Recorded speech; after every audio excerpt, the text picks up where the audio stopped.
आप सभी का एक बार फिर से study with Anil sir YouTube channel में स्वागत है। यह भूगोल एवं पर्यावरण सब्जेक्ट के अंतर्गत पर्यावरण विषय में आज चौथा पार्ट है, जिसमें आज हम लोग चर्चा करेंगे प्रदूषण के बारे में। प्रदूषण की अर्थ परिभाषा के बाद प्रदूषण के प्रकार, साथ ही प्रदूषण के क्या कारण हैं, इनके बारे में चर्चा की जाएगी। और इसके बाद प्रदूषण के प्रथम प्रकार वायु प्रदूषण के क्या प्रकार हैं, उनके क्या कारण हैं, क्या प्रभाव हैं। इस वीडियो को अंत तक देखिएगा ज़रूर। और अभी तक आपने हमारे चैनल को नहीं सब्सक्राइब किया है तो चैनल को सब्सक्राइब कर लीजिए। एजुकेशन से जुड़ी वीडियो आपको मिलती रहेगी। आइए शुरू करते हैं सबसे पहले प्रदूषण के बारे में। जैसा कि आप सभी लोग जानते हैं, प्रदूषण का अर्थ अंग्रेजी के पोल्यूशन शब्द से बना है, जिसका तात्पर्य किसी भी प्रकार की बाहरी शक्तियों द्वारा पर्यावरण में असंतुलन की स्थिति पैदा होने से है। यह असंतुलन की स्थिति प्राकृतिक एवं सांस्कृतिक दोनों प्रकार के वातावरण के लिए क्षतिपूर्ण होती है, जिससे पर्यावरण प्रदूषण कहा जाता है। कहने का तात्पर्य है कि पर्यावरण प्रदूषण वो है जो किसी भी माध्यम से पर्यावरण को क्या करते हैं, कोई भी बाहरी शक्ति अगर प्रभावित करती है, उसमें संतुलन में असंतुलन की व्यवस्था उत्पन्न करती है, उसी को हम क्या कहते हैं, प्रदूषण कहते हैं। प्रदूषण को अगर देखा जाए तो प्राकृतिक संतुलन में दोष पैदा होना। दूसरे शब्दों में एक लाइन में अगर प्रदूषण के अर्थ को स्पष्ट किया जाए तो प्राकृतिक जो संतुलन बना हुआ है उसमें दोष पैदा होना। न शुद्ध वायु मिलना, न शुद्ध जल मिलना, न शुद्ध खाद्य पदार्थ मिलना, न ही शांत वातावरण मिलना, ये सब क्या है, इसकी पहचान है प्रदूषण की। पर्यावरण प्रदूषण में मानव की विकास क्रियाएं तथा आधुनिकता का महत्वपूर्ण योगदान है। यहाँ तक कि कहा गया है, देखिए आगे, विज्ञान के इस युग में मानव को जहाँ कुछ वरदान मिले हैं वहीं कुछ अभिशाप भी मिले हैं। विज्ञान का समय चल रहा है। प्रदूषण एक ऐसा अभिशाप है जो विज्ञान की गर्भ में से जन्मा है और आज जिसे सहने के लिए विश्व की अधिकांश जनता क्या है, मजबूर है। देख रहे हैं कि प्रदूषण की देन है कि प्रदूषण से नई नई बीमारियां और प्राकृतिक असंतुलन उत्पन्न होने से आपके सामने देख रहे हैं। जिसमें इसमें वर्तमान में भी स्थिति आप देख रहे हैं, कोविड-19 से हम लोग गुजर रहे हैं, ऑक्सीजन को लेकर गुजर रहे हैं। जैसी स्थिति हो तो ये सब जितना आप कहने का तात्पर्य है कि असंतुलन अगर प्रकृति में होता है, यही क्या है, प्रदूषण है। तो प्रदूषण को अर्थ को स्पष्ट करने के लिए कुछ विद्वानों ने अपने मतानुसार परिभाषा दी है। उसको हम थोड़ा यहाँ पर्यावरण की परिभाषा किस आधार पर स्पष्ट किया गया है। तो यहाँ देखिए लिखा है, राष्ट्रीय पर्यावरण अनुसंधान परिषद NERC 1976 के अनुसार उनकी क्या परिभाषा है। कोई भी परिभाषा आपकी परीक्षा में आए तो लिखने के लिए उस परिभाषा को इनवर्टेड कॉमा में जरूर लिखिएगा। देखिए यहाँ पर लिखा है, मनुष्य के क्रियाकलाप से उत्पन्न अपशिष्ट उत्पादों के रूप में पदार्थों एवं ऊर्जा विमोचन से प्राकृतिक पर्यावरण में होने वाले हानिकारक परिवर्तनों को प्रदूषण कहते हैं। ये किसके अनुसार परिभाषा है, तो राष्ट्रीय पर्यावरण अनुसंधान परिषद के अनुसार है। माने मानवीय जो भी क्रियाकलाप हैं, उसके जो भी अपशिष्ट पदार्थ निकल रहे हैं और प्राकृतिक पर्यावरण में हानि पहुंचा रहे हैं, वही क्या है, प्रदूषण है।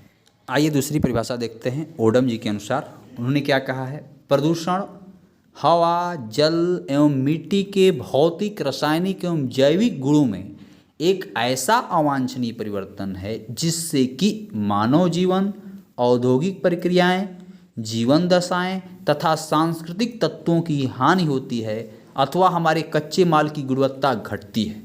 इसी को क्या है, प्रदूषण कहा गया है। तो अब आगे चलते हैं। परिभाषाएं तो हो गई यहाँ पर प्रदूषण की। अब आगे हम लोग थोड़ा सा बात करते हैं। इसमें देखिए प्रदूषण के जो पदार्थ की हानि होती है उसको क्या कहते हैं, उसको देख लीजिए। यहाँ प्रदूषक, देखिए प्रदूषक शब्दावली पर थोड़ा सा बात कर लेते हैं। प्रदूषक होता क्या है, वह तत्व जो अवांछनीय रूप में वस्तुओं के प्रयोग से उत्पन्न होते हैं उन्हें प्रदूषक कहते हैं।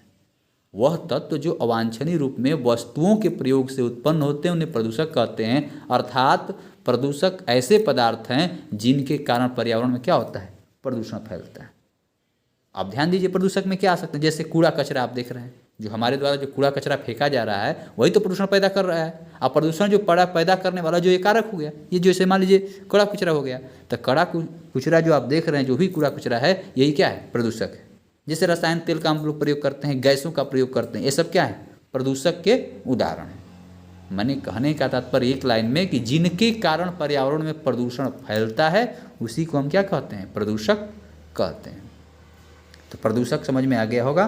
प्रदूषक किसे कहते हैं, तो वे तत्व जो अवांछनीय रूप से क्या करते हैं, प्रयोग से उत्पन्न होते हैं, प्रदूषक कहलाते हैं। अब प्रदूषक के भी कुछ प्रकार हैं। देखिए, प्रदूषक के 2 प्रकार हैं उत्पत्ति के आधार पर। उत्पत्ति के स्रोतों के आधार पर प्रदूषक 2 प्रकार के हैं। एक प्राकृतिक प्रदूषक होते हैं और एक मानव निर्मित प्रदूषक होते हैं। तो प्राकृतिक प्रदूषक का तात्पर्य होता है कि जो खुद प्रकृति प्रदत्त है। जैसे मान लीजिए जिन प्रदूषकों की उत्पत्ति प्राकृतिक शक्तियों द्वारा होती है उन्हें प्राकृतिक प्रदूषक कहते हैं। अब ये क्या है, तो उदाहरण में जैसे जानते हैं ज्वालामुखी विस्फोट होता है, तो ज्वालामुखी का उद्गार होता है तो उस समय भयंकर धुआं, राख, धूल पर्याप्त मात्रा में वायुमंडल में फैल जाती है। घने कोहरे के समय जल कण वायुमंडल में क्या हो जाते हैं, विद्यमान हो जाते हैं और उस समय भारी मात्रा में SO2 गैस बाहर आती है। SO2 गैस, SO2 जब आएगा तो कहीं ना कहीं क्या होगा, वायुमंडल को प्रदूषित करने का ही काम करता है। तो ये प्राकृतिक प्रदूषक हो गया। मानव निर्मित प्रदूषक का मतलब कि वास्तव में प्रदूषण की संकल्पना मानव के अवांछित कार्यक्रम से जुड़ी है और जो मानवीय द्वारा अपशिष्ट पदार्थों को उपयोग में लाया जाता है। जैसे औद्योगिक क्रांति लाई जा रही है, उद्योग धंधे लगाए जा रहे हैं, उससे निकलने वाले जो धुएँ दिख रहे हैं, उनसे निकलने वाले जो कचड़े हैं वो क्या है, किसी न कहीं हमको जो प्रभावित कर रहे हैं, प्रदूषण को दूषित कर रहे हैं, पर्यावरण को दूषित कर रहे हैं, वो क्या है, प्रदूषक है। तो प्रदूषक के 2 प्रकार स्पष्ट हो गए, प्राकृतिक प्रदूषक और मानव निर्मित प्रदूषक। तो प्राकृतिक प्रदूषक का मतलब कि वो प्रदूषक जो पर्यावरण को प्रदूषित कर रहे हैं, जो प्रकृति द्वारा प्रदत्त है, जैसे ज्वालामुखी विस्फोट आप देख लिए। मानव निर्मित प्रदूषक का मतलब कि वो पर्यावरण को प्रदूषित कर रहे हैं, वो प्रदूषक कहलाते हैं जो मानव द्वारा निर्मित हैं। जैसे औद्योगिक देख रहे हैं, कूड़ा कचरा आप जो देख रहे हैं, ये सब क्या है, नगरों से निकलने वाले जो देख रहे हैं, गले गंदे नाले जो दिखाई दे रहे हैं, ये हो गए। तो ये मानव निर्मित प्रदूषक हो गए। तो प्रदूषक को 2 प्रकारों में बांटा गया है। एक को हम कहते हैं प्राकृतिक प्रदूषक और एक को कहते हैं मानव निर्मित प्रदूषक। अब चलिए हम लोग बात करते हैं आगे प्रदूषण के कारण के बारे में। जैसा कि प्रदूषण में जल, वायु तथा मृदा को इस समय तक प्रदूषित कर दिया है कि संपूर्ण जीव जगत उससे विचलित हो गया है। आता है कि पर्यावरण प्रदूषण के निम्नलिखित कारण उत्तरदायी माने जाते हैं जो प्रदूषण फैलाते हैं, जिसमें सबसे पहला 1 नंबर पर लिखा है जनसंख्या विस्फोट, 2 नंबर दिया है नगरीकरण, 3 नंबर दिया है औद्योगिकरण, 4 नंबर दिया है अमानवीकरण, 5 नंबर दिया है वैज्ञानिक प्रगति। आइए इसके बारे में एक एक करके थोड़ा सा हम लोग देख लेते हैं, इसका मतलब क्या है। ध्यान देखिए, जनसंख्या विस्फोट से तात्पर्य ये है कि विश्व की निरंतर जनसंख्या में वृद्धि आपको देखने को मिल रही है और यह पर्यावरण प्रदूषण की समस्या का मूल जड़ है। कहने का तात्पर्य ये है कि आने वाले 6-7 दशकों में ऐसी स्थिति हो जाएगी कि मनुष्य के रहने के लिए स्थान, जो आवास बन रहा है, अधिवास बन रहे हैं, उसकी भी कमी हो जाएगी। और जब जनसंख्या बढ़ेगी, पेड़ पौधे कम होंगे, तो क्या होगा, कार्बन डाइऑक्साइड की मात्रा अधिक होगी। मनुष्य क्या करता है, कार्बन डाइऑक्साइड छोड़ता है और प्रकृति क्या करती है, हमको ऑक्सीजन देती है। तो प्रकृति में जो पेड़ पौधे हमको ऑक्सीजन देते हैं, पेड़ पौधों का ह्रास होगा, मानव जी बढ़ेगा, तो क्या होगा, कार्बन डाइऑक्साइड की मात्रा अधिक बढ़ने लगेगी। अब बढ़ेगी कार्बन डाइऑक्साइड की मात्रा तो अन्य समस्याएं, जैसे आप ग्लोबल वार्मिंग देखते हैं, हरितगृह प्रभाव आपको देखने को मिलेगा, भूमंडलीय ताप में वृद्धि होगी, उसका प्रभाव पड़ेगा। तो जनसंख्या विस्फोट भी प्रदूषण का मुख्य कारण है। दूसरा देख रहे हैं आप औद्योगिकरण जो देख रहे हैं, जैसे नगरीकरण है, नगरीकरण दूसरा दे रहा है ना। नगरीकरण से तात्पर्य यहाँ पर यह है कि लोग गाँव से शहरों की तरफ बढ़ रहे हैं और शहरों की तरफ जाएंगे तो सुख सुविधा खोजेंगे, सुख सुविधा खोजेंगे तो वहाँ हर चीज़ उपलब्ध होगा, वहाँ पर नगरीकरण का विकास होगा, जनसंख्या वहाँ बढ़ेगी, मोटर वाहन हेन तेन जितना आप देख रहे हैं आधुनिक आवश्यकता के लिए आपने पूर्ति करेगा, रेफ्रिजरेटर, एयर कंडीशनर जितना प्रयोग, उससे निकलने वाले CFC गैसें जो भी हो, वो क्या करते हैं, प्रदूषण का मूल जड़ है। नगरीकरण भी क्या है, प्रदूषण का कारण है। तीसरा जो औद्योगिकरण दे रहा है, इस पर देख लीजिए, विगत 50 वर्षों में औद्योगिकरण इतनी अधिक तीव्र गति से हुआ है कि पर्यावरण की भाषा ही परिवर्तित हो गया है। मानव ने अपनी आवश्यकता की पूर्ति के लिए अनेक कल कारखाने लगाए हैं, जिसकी चिमनियों से रात दिन निकलने वाले धुएं क्या कर रहे हैं, वायु प्रदूषण कर रहे हैं। ये प्रदूषण के कारण थे। कुछ अन्य कारण भी हैं, उसको भी थोड़ा सा हम लोग देख लेते हैं प्रदूषण के। पहला दे रहा है प्रदूषण के अन्य कारणों में कीटाणुनाशक पदार्थ एवं रोगनाशक दवाएं। देख रहे हैं कि लगातार हम लोग कृषि में या कहीं भी उपयोग में ला रहे हैं कि एक कीड़ों को मारने के लिए कीटनाशक दवाओं का प्रयोग कर रहे हैं। तो वो भी क्या हैं, कहीं ना कहीं हमको प्रभावित ही करते हैं। जैसे विषैले पदार्थ, कीड़े मकोड़े, कवक, चूहों, काकरोच आदि को मारने के लिए बगीचों, नालियों, खेतों आदि में पौधों पर छिड़के जाते हैं। ये पदार्थ गैस, ठोस तथा द्रव रूप में होते हैं। ये पदार्थ मिट्टी, वायु, जल आदि में एकत्रित होकर उन स्थानों को क्या कर देते हैं, प्रदूषित कर देते हैं। यातायात के साधन, अन्य कारण में दूसरा यातायात के साधन में जानते हैं, जितना आप मोटर वाहन का प्रयोग करेंगे, ट्रैक्टर का, जेट विमान, जितना प्रयोग, इससे निकलने वाले जो ईंधन है, ईंधन का भी प्रयोग हो रहा है, जैसे कोयला, पेट्रोल, डीजल का भी प्रयोग हो रहा है। और उससे जो निकलती हैं गैसें वायुमंडल में विषैली गैसें निकलती हैं और वायुमंडल क्या करती हैं, प्रदूषित करती हैं। रेडियोधर्मी पदार्थ है अगला, तीसरा आप जाएंगे तो रेडियोधर्मी पदार्थ, तो परमाणु बमों के विस्फोटों तथा अनेक परीक्षणों से निकलने वाले रेडियोधर्मी पदार्थ पर्यावरण को क्या करते हैं, प्रदूषित करते हैं। अगला आते हैं चौथा, तो गंदे पदार्थों का नदियों में प्रवाह हो रहा है। तो जानते हैं जब भूमि ले रहा है कि प्राय नगरों में वाहित मल की व्यवस्था के लिए भूमिगत पाइप प्रणाली को प्रबंध होता है, जिसके माध्यम से घरों का मल मूत्र नदियों, झीलों में गिराया जाता है। ये जाते हैं तो क्या करते हैं, प्रदूषित तो करते हैं, जल को प्रदूषित करते हैं, दुर्गंध फैलती है। अगला कारण दे रहा है पांचवा, को उद्योगों से अपशिष्ट रासायनिक पदार्थ निकल रहे हैं। इतने नवीन मिल या कारखाने स्थापित हुए हैं, इससे निकलने वाले अवशिष्ट रासायनिक पदार्थ जल तथा वायुमंडल क्या करते हैं, प्रदूषित करते हैं। तो ये थे अन्य कारण जो हमको क्या करते हैं, पर्यावरण को प्रदूषण पहुंचाते हैं, पर्यावरण को प्रदूषित करते हैं। तो हमने पढ़ लिया प्रदूषण के कौन कौन से कारण थे। अब हम लोग आगे बढ़ते हैं और बात करते हैं प्रदूषण के प्रकार के बारे में। प्रदूषण के प्रकार हम लोग पढ़ें उससे पहले थोड़ा सा जान जाएं कि जो भी प्रदूषण है उस प्रदूषण के दो स्रोत होते हैं, एक होता है प्राकृतिक स्रोत और एक होता है मानव निर्मित स्रोत। तो प्रदूषण के दो स्रोत हैं, एक प्राकृतिक का मतलब होता है कि प्रकृति प्रदत्त खुद स्वयं प्रदूषण करते हैं। जैसे आप देख रहे हैं कि ज्वालामुखी विस्फोट होता है, और ज्वालामुखी क्या है, एक प्राकृतिक आपदा है। पृथ्वी के गर्भ से अधिक मात्रा में गैस निकलती है, धुआं निकलता है, धूल के कण निकलते हैं और बाहर आकर वातावरण क्या करते हैं, दूषित करते हैं। तो कुछ प्राकृतिक भी स्रोत हैं और अधिक से अधिक आज पर्यावरण प्रदूषण करने में अगर कोई सहायक है तो कुछ मानव निर्मित स्रोत भी हैं, जिससे मनुष्य का जितना भी विकास क्रम आप देख रहे हैं, मनुष्य के विकास कार्यों, प्राकृतिक संसाधनों के उपयोग में पर्यावरण ने प्रदूषण करना आरंभ कर दिया है। आइए हम लोग प्रदूषण के प्रकार देखते हैं, जिसमें वायु प्रदूषण, जल प्रदूषण, मृदा प्रदूषण, ध्वनि प्रदूषण, रेडियोधर्मी प्रदूषण, सागरीय प्रदूषण है। जिसमें हम लोग सबसे पहले यहाँ पर बात करेंगे वायु प्रदूषण के बारे में कि वायु प्रदूषण होता क्या है, और उसके बाद एक एक कर्म करके हम लोग और प्रदूषण के बारे में जानेंगे। तो वायु प्रदूषण को हम लोग सबसे पहले यहाँ पर देखते हैं। तो वायु प्रदूषण को ध्यान से देखिए, लिखा है जब हानिकारक धुआं, धूल तथा गैस वायु में मिल जाती है तब उसे वायु प्रदूषण कहते हैं। जो हमारा पर्यावरण है, इस पर्यावरण में जो प्रदूषक के रूप में जो देख रहे हैं, हानिकारक जो धुआं है, धूल है तथा गैस है, वायु में जब मिल जाती है और उससे वायु प्रदूषण होता है। वायु प्रदूषण अवांछनीय गैसों जैसे सल्फर डाइऑक्साइड, कार्बन डाइऑक्साइड के अधिक अनुपात की उपस्थिति के कारण होता है। जैसे मानिए ज्वालामुखी विस्फोट हुआ, सल्फर डाइऑक्साइड मात्रा में निकला, दिन पर दिन जनसंख्या में वृद्धि हो रही है, कार्बन डाइऑक्साइड की मात्रा निकल रही है। तो जैसे ही वातावरण असंतुलन होगा वो क्या है, वायु प्रदूषण का कारण है। वायु प्रदूषण की एक परिभाषा इसको यहाँ हम लोग देख लेते हैं। विश्व स्वास्थ्य संगठन के अनुसार वायु प्रदूषण एक ऐसी स्थिति है जिससे बाह्य वातावरण में मनुष्य और उसके पर्यावरण को हानि पहुंचाने वाले तत्व सघन रूप में एकत्रित हो जाते हैं। विश्व स्वास्थ्य संगठन के अनुसार ये परिभाषा है कि वायु प्रदूषण एक ऐसी स्थिति है जिससे बाह्य वातावरण में मनुष्य और उसके पर्यावरण को हानि पहुंचाने वाले तत्व सघन रूप में एकत्रित हो जाते हैं। तो ये हो गई आपकी वायु प्रदूषण की परिभाषा, विश्व स्वास्थ्य संगठन ने बताया।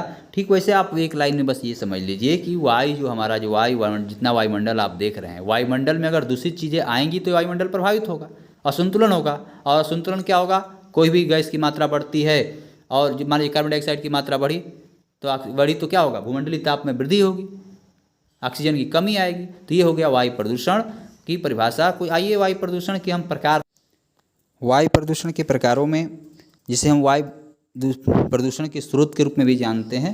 तो देखिए, पहला है प्राकृतिक प्रदूषण और दूसरा है मानवकृत या कृत्रिम प्रदूषण। सबसे पहले हम लोग थोड़ा यहाँ बात करते हैं प्राकृतिक प्रदूषण या प्राकृतिक स्रोत के बारे में। तो प्रकृति भी स्वयं पर्यावरण का प्रदूषण करती है, ऐसा नहीं कि केवल मनुष्य ही प्रदूषण फैला रहा है पर्यावरण में। प्रकृति भी स्वयं पर्यावरण का प्रदूषण करती है और इस प्रकार के प्रदूषण अनायास तथा अचानक होते हैं। इनका प्रभाव जीवमंडल पर पड़ता है। इसके मुख्य स्रोत ज्वालामुखी विस्फोट, पहाड़ों का टूटना, भूस्खलन, चट्टानों का बिखरना, धूलभरी आंधी तूफान का आना, वनों में आग लगना, बिजली गिरना, बाढ़ आना, समुद्री लहरों का प्रकोप, नमक का जमाव होना आदि है। ये इनके मुख्य स्रोत हैं प्राकृतिक। प्राकृतिक घटनाओं के कारण प्रदूषण होता है, जिन्हें प्राकृतिक संकट तथा प्रकोप कहते हैं। भूकंप तथा भूचाल से भी पर्यावरण का विघटन होता है। भूकंप भूचाल से ही पर्यावरण का विघटन होता है। तो ये पर्यावरण प्रदूषण के का प्रकार में स्रोत में पहला हो गया प्राकृतिक। दूसरा देख लेते हैं यहाँ पर मानवीय या कृत्रिम प्रदूषण क्या है। तो मनुष्य के विकास कार्यों तथा प्राकृतिक संसाधनों के उपयोग में पर्यावरण में प्रदूषण करना आरंभ कर दिया है। शहरों का नगरीकरण और औद्योगिक क्षेत्रों के विकास में स्वचालित वाहनों, विद्युत शक्ति केंद्र, तेल शोधक कारखाने, परमाणु परीक्षण, वायुयान तथा कारखानों की स्थापना ने प्रदूषण की समस्या उत्पन्न कर दी है। ग्रामीण क्षेत्रों में अभी भी लकड़ी, कोयला, गोबर के ईंधन के रूप में प्रयोग किया जाता है, लेकिन आप देखते हैं शहरी क्षेत्रों में चले जाएं, जितनी एकल कारखाने हैं, इससे निकलने वाले जो गैसीय पदार्थ हैं वो हानिकारक हैं और आकर क्या करती हैं, वायु को प्रदूषित करती हैं। वायुमंडल में अनेक प्रकार के प्रदूषण विभिन्न स्रोतों से छोड़े जाते हैं, इनसे पर्यावरण क्या होता है, प्रदूषित होता रहता है। तो ये वायु प्रदूषण में मानवीय या कृत्रिम रूप से जो तैयार किया गया है इसका स्रोत हो गया। तो वायु प्रदूषण कहीं न कहीं जिसके लिए वायु को हम लोग प्रदूषित करते हैं वही हमारी क्या है, वायु ही हमारी जीवनदायिनी होती है। और उस जीवनदायिनी वायुमंडल को हम लोग क्या कर रहे हैं, दूषित कर रहे हैं। मनुष्य क्या करता है, ऑक्सीजन लेता है, और पेड़ पौधे क्या होते हैं, ऑक्सीजन देते हैं, कार्बन डाइऑक्साइड लेते हैं, और हम लोग कार्बन छोड़ते हैं।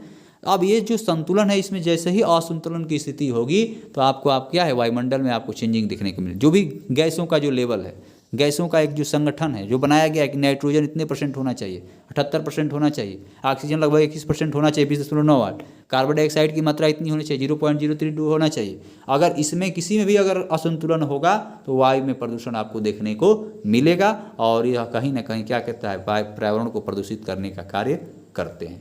तो ये थे वायु प्रदूषण के प्रकार। अब हम लोग वायु प्रदूषण के कुछ कारणों के बारे में यहाँ पर देख लेते हैं कि वायु प्रदूषण के कौन कौन से कारण हैं।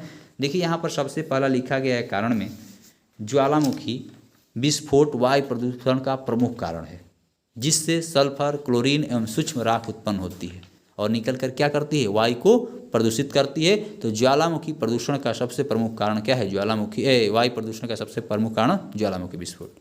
दूसरा दे रहा है जंगलों में लगी आग।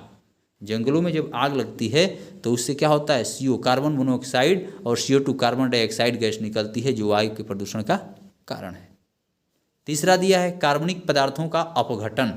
कार्बनिक पदार्थों का जो अपघटन का मतलब है, जितने भी गीला पदार्थ आप देख रहे हैं, जितनी सजीव चीज़ें देख रहे हैं, वो क्या करते हैं, अपघटन की क्रिया करते हैं, अपघटन क्रिया करते हैं, और उससे मीथेन गैस निकलती है, और मीथेन गैस क्या करती है, वायुमंडल में प्रदूषण फैलाने का कार्य करती है, जिससे वायुमंडल दूषित होता है। परीक्षाओं में कई बार प्रश्न ये भी पूछता है कि पशुओं की जुबाली से निकलने वाले जो गैस है वो कौन सी गैस है, तो ये परीक्षा में आप याद रखिएगा, मीथेन गैस है। ये भी यहाँ से, ये भी क्या है, अपघटन कार्बनिक पदार्थों से ही निकलती है मीथेन गैस, तो ये क्या करते हैं, वायुमंडल प्रदूषण के कारण है। अगला चौथा दिया है वाहन से निकलने वाले धुएँ, ये क्या करते हैं, वायु प्रदूषण के कारण है, जिसमें कार्बन मोनोऑक्साइड एवं सीसा भी कुछ निकलता है, और ये निकल कर क्या करते हैं, वायुमंडल को प्रदूषित करते हैं। अगला दिया है कारखानों का धुआं, जिससे कार्बन डाइऑक्साइड अधिक निकलती है। कारखानों का जो धुआं देख रहे हैं, जितने औद्योगिक जीवन में कारखाने लगाए गए हैं, और उनसे जो चिमनियों से जो धुएँ प्राप्त होते हैं वो कार्बन डाइऑक्साइड अधिक मात्रा में आप देखने को निकलती है चिमनियों से। साथ ही साथ गैस का रिसाव आप देखे होंगे, जैसे मिथाइल आइसोसाइनाइड कहते हैं, MIC, ये रिस होता है, ये भी आता है, तो क्या करता है, वायु को प्रदूषण करने का कारण है। गैस का रिसाव भी वायु को प्रदूषण करने में कारक है। साथ ही जैसे देखे होंगे चमड़ा शोधन, मध निर्माण तथा इत्र बनाने के कारखानों आज से आसपास के वातावरण में इतनी दुर्गंध फैलती है जो वायु को क्या कर देते हैं, प्रदूषित कर देते हैं। तो ये थे तमाम कारण जिससे क्या होता है, वायु के प्रदूषण आपको प्रभावित होता है, वायु प्रदूषित होती है। अब हम लोग चलते हैं, थोड़ा सा अब आगे बढ़ते हैं। वायु प्रदूषण हमने लोग देख लिया, वायु प्रदूषण के क्या से कारण हो गए ये भी देख लिया, वायु प्रदूषण के प्रकार स्रोत भी देख लिया हम लोग। अब हम लोग आगे चलते हैं, वायु प्रदूषण के यहाँ पर हम लोग प्रभाव के बारे में चर्चा करते हैं कि वायु प्रदूषण के प्रभाव क्या हैं। तो वायु प्रदूषण के प्रभाव में देखिए यहाँ पर सबसे पहले दिया है 1 नंबर पर नाइट्रोजन तथा उसके विभिन्न ऑक्साइड श्वसन में कठिनाई, फेफड़ों के संक्रमण तथा कैंसर को दावत देते हैं। दूसरा लिखा है वायु प्रदूषकों से ओजोन परत का ह्रास होता है, जिसे आप सुने हो क्लोरोफ्लोरोकार्बन किससे निकलता है, रेफ्रिजरेटर और एयर कंडीशनर जितना आप प्रयोग कर रहे हैं, वाहनों से निकलने वाले जो धुएं CO देख रहे हैं, ये जाते हैं वायुमंडल में और जाकर जो एक लेयर है ओजोन लेयर, उसको क्या करते हैं, ह्रास करते हैं। जैसा कि आप सभी लोग जानते हैं कि पृथ्वी का सुरक्षा कवच ओजोन परत को ही कहा गया है। तीसरा देखिए SO2 तथा CO2 आदि वायु प्रदूषक अम्लीय वर्षा कराते हैं। चौथा लिखा है कार्बन मोनोऑक्साइड से श्वास अवरोध होने लगती है। पांचवा लिखा है सीसा कणों से मस्तिष्क और तंत्रिका तंत्र पर बुरा प्रभाव पड़ता है। छठवां यहाँ पर दिया है विभिन्न वायु प्रदूषक आँख, नाक, कान में क्या करते हैं, जलन भी पैदा करते हैं। ये सब प्रभाव है वायु प्रदूषण का। सातवां है प्रदूषकों तथा ऑक्सीकरण हेतु ऑक्सीजन प्रयोग करने से वायुमंडल में ऑक्सीजन की क्या होती है, कमी भी होती है। आठवां यहाँ पर लिखा है रेडियोधर्मी अपशिष्टों के कारण पौधों की आनुवंशिकी पर प्रभाव पड़ता है। नौवां यहाँ पर देख रहे हैं विभिन्न वायु प्रदूषक बादल, ताप एवं वर्षा को क्या करते हैं, प्रभावित करते हैं। 10वां यहाँ आप देख रहे हैं कार्बन डाइऑक्साइड, मीथेन आदि के बढ़ने से ग्रीन हाउस इफेक्ट होता है।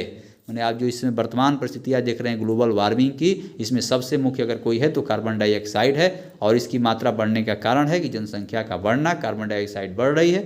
कार्बन डाइऑक्साइड का स्वभाव ही होता है जो क्या करता है, ताप को ऑब्जर्व करता है और शोषित करता है। तापमान में ताप बढ़ेगा, ग्लोबल वार्मिंग जैसी समस्याएं देखने को मिलेंगी, हरितगृह प्रभाव को देखने को मिलेगा।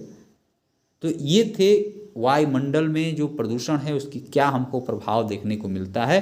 अब हम लोग आगे चलते हैं। वायुमंडल में प्रभाव के बाद वायुमंडल का जो प्रदूषण दिन प्रतिदिन हो रहा है, वायुमंडल सबसे बड़ी आज की समस्या है और इसको निजात पाने के लिए इस वायु जो प्रदूषण हो रहा है इसे निजात कैसे पाएंगे, उसके रोकने के कौन से उपाय हैं, इनके लिए यहाँ पर हम थोड़ा सा देख लेते हैं। 1 नंबर पर लिखा है वायु प्रदूषण को रोकने के यहाँ पर देखें तो निम्नलिखित उपायों में सबसे पहला यहाँ पर है वैकल्पिक ईंधन जैसे सौर ऊर्जा, पवन ऊर्जा का अधिक उपयोग पर बल दिया जाए। माने कहने का तात्पर्य है कि जो वैकल्पिक जो नवीकरणीय संसाधन आपको दिखाई दे रहे हैं, सौर ऊर्जा पर सबसे अधिक बल दिया जाए। दूसरा लिखा है अधिक से अधिक वृक्ष लगाया जाए। आप देख रहे हैं कि पेड़ पौधों को लोग काटते जा रहे हैं जिससे ऑक्सीजन मिलता है हमको, और ऑक्सीजन की कमी होती जा रही है और जनसंख्या बढ़ रही है और जनसंख्या बढ़ेगी तो कार्बन डाइऑक्साइड की मात्रा बढ़ेगी। तो इसका एक ही उपाय है, इसे रोकने के लिए वायु प्रदूषण को अधिक से अधिक वृक्ष लगाया जाए। तीसरा है चिमनियों में स्थिर विद्युत अवशोषकों का प्रयोग किया जाए। चौथा है कल कारखानों को नगरों से क्या किया जाए, दूर स्थापित किया जाए। पांचवा यहाँ पर दिया है ज़्यादा पुराने वाहनों को चलाने पर रोक लगाई जाए। इसके लिए सरकार भी गाइडलाइन समय समय पर जारी करती रही है और इसमें स्वयं की लोगों की भी जिम्मेदारी होनी चाहिए। ज़्यादा जो भी पुराने वाहन है उसको चलाने पर रोक लगाई जाए। छठवा है कोयला चलित संयंत्रों को बंद करके ऊर्जा के वैकल्पिक स्रोतों को अपनाया जाए। कोयला से जो धुआं निकलता है तो क्या करता है, हमको कहीं ना कहीं क्या करता है, प्रभावित करता है, वायुमंडल को दूषित करता है। तो इन चलित संयंत्रों को बंद करके ऊर्जा के जो वैकल्पिक स्रोत हैं उसको अपनाया जाए। ये वायु प्रदूषण को रोकने के यहाँ पर आपको 6 कारक यहाँ पर देखने को मिले। तो आज का मुख्य टॉपिक था यहाँ पर प्रदूषण के हमने प्रकार को देख लिया, प्रदूषण के स्रोतों को यहाँ देख लिया। उसके बाद प्रकारों में सबसे पहले वायु प्रदूषण हम लोगों ने देखा, वायु प्रदूषण के प्रकार देखिए, स्रोत देख लिए, वायु प्रदूषण को कौन से कारण है वो भी देख लिए, वायु प्रदूषण को रोकने के क्या उपाय हैं इसको भी देख लिए। अगर इस वीडियो को ना समझ में आया तो इस वीडियो को दोबारा देखिए और नोट्स पर इसको जरूर बना लीजिए, नोट्स पर इसको लिखते जाइए, तब आपको स्पष्ट समझ में आएगा। इतनी देर तक वीडियो में आप लोगों का बने रहने के लिए धन्यवाद।